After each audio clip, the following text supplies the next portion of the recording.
En su libro Una nueva época, los grandes retos del siglo XXI, menciona las nuevas tendencias que emergen, que son bien distintas a las dominantes durante el siglo pasado.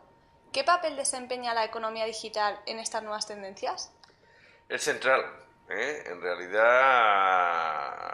la revolución asociada al empleo creciente y a costes decrecientes de las tecnologías de la información, lejos de ser una tendencia más en esa suerte de transformación que el siglo XXI está imprimiendo no solo a la economía, sino a las relaciones sociales, constituye, en mi opinión, una tendencia transversal.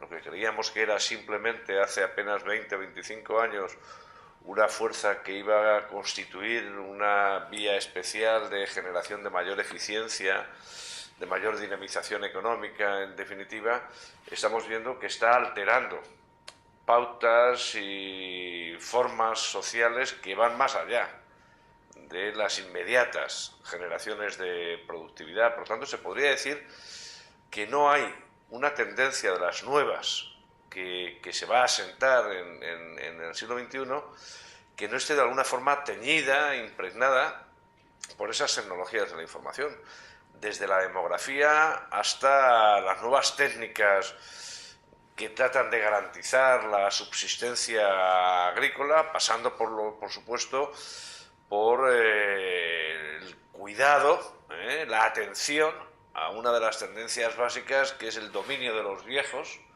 sobre los jóvenes y, por supuesto, siempre la aplicación, digamos, al nuevo concepto de empresa, al nuevo concepto de organización, incluida la Iglesia, los ejércitos, ¿no? Es decir, insisto, lejos de ser un episodio importante, puntual, con un impacto más o menos localizado, aunque sea importante, las tecnologías de la información se han constituido, han hecho gala de ese concepto de tecnología multipropósito y es difícil identificar un ámbito de la vida social, económica, un problema que no haya encontrado una rendija por la que meterse las tecnologías de la información. Por lo tanto, la digitalización en su acepción más amplia, la universalización, digamos, del concepto de sociedad de la información está aquí para presidir todas las tendencias del siglo XXI. ¿Qué políticas deberían reclamar los emprendedores TICs en un país como España? Bueno, yo creo que es muy importante que cualquiera que tenga un ramalazo, algo de vocación, algo de inquietud emprendedora, no confíe demasiado en las administraciones públicas, no confíe demasiado en los apoyos. Puede confiar en las instituciones en otros términos, pero no como vía para dotar de viabilidad su propio proyecto, ¿no?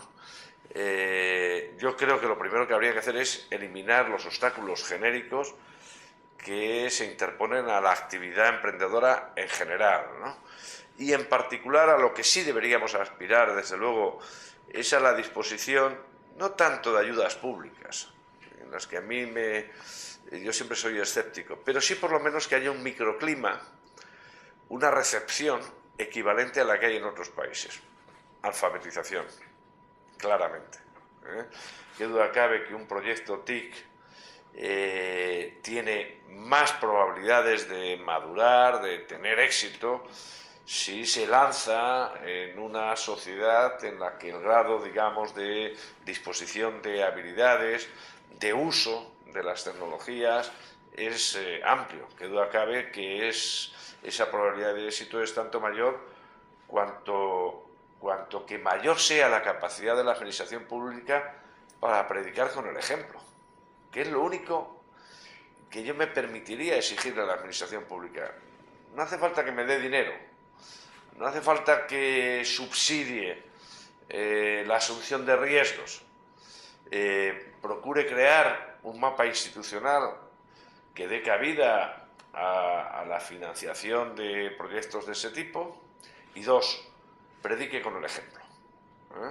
Procure usted garantizar esa interlocución digital única, garantice la disposición de habilidades básicas, traslade a todos los niveles de enseñanza, de aprendizaje, el uso de las TIC como el aprendizaje del código de la circulación, es decir, asimilar que las TIC, lejos de ser un episodio más, como señalábamos al principio, forma parte, ha de formar parte, diríamos, de la educación para la ciudadanía, ¿no? Casi tan importante como otro tipo de disciplinas. Yo creo que es eso, básicamente, lo que se necesita, ¿no?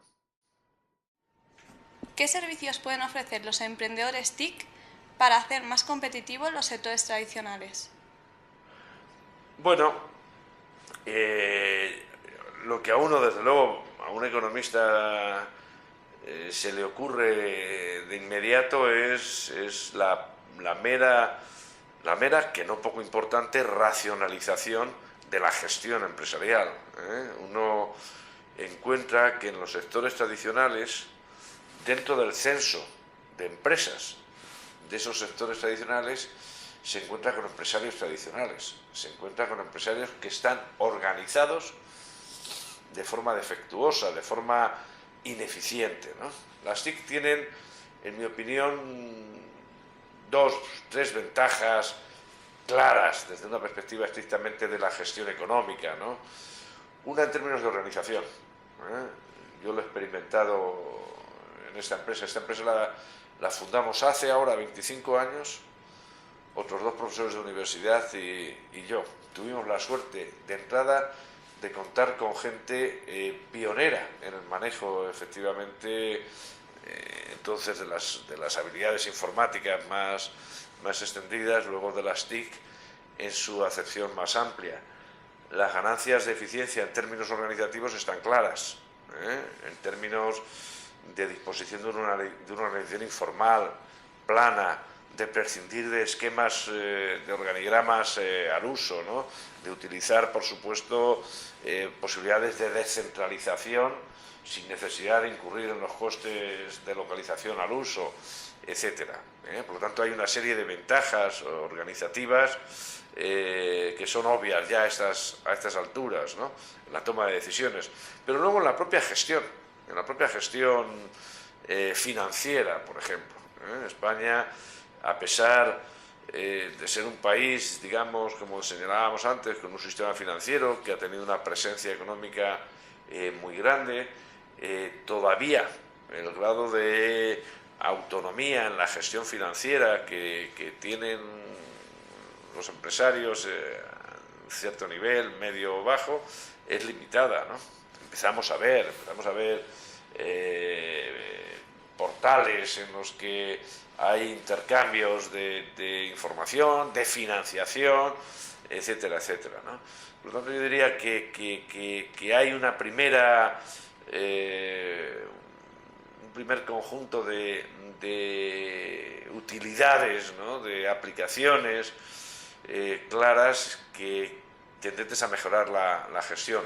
Afortunadamente, las TIC al día de hoy ya han dejado su impronta en el resto de los subsistemas empresariales, también en pequeña empresa, en la logística, desde luego, en la distribución, en la producción, etcétera, ¿no? Pero si yo tuviera mañana que destacar algo, tendría que ver con la gestión y, desde luego, también con la internacionalización, Es decir, uno de los elementos que tienen que asimilarse ya por todas las empresas españolas es que el mercado interior no es precisamente el único relevante, más aún en una etapa la que se avecina, en la que la demanda nacional, la demanda interna, va a seguir estando manifiestamente debilitada.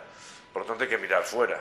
Y mirar fuera ya no hace falta irse a Barajas cada 3 días, ¿no? Mirar fuera significa entrar en comunidades, contactar, utilizar esa conectividad que propician las TIC a precios bajísimos para estar presente internacionalmente, ¿no?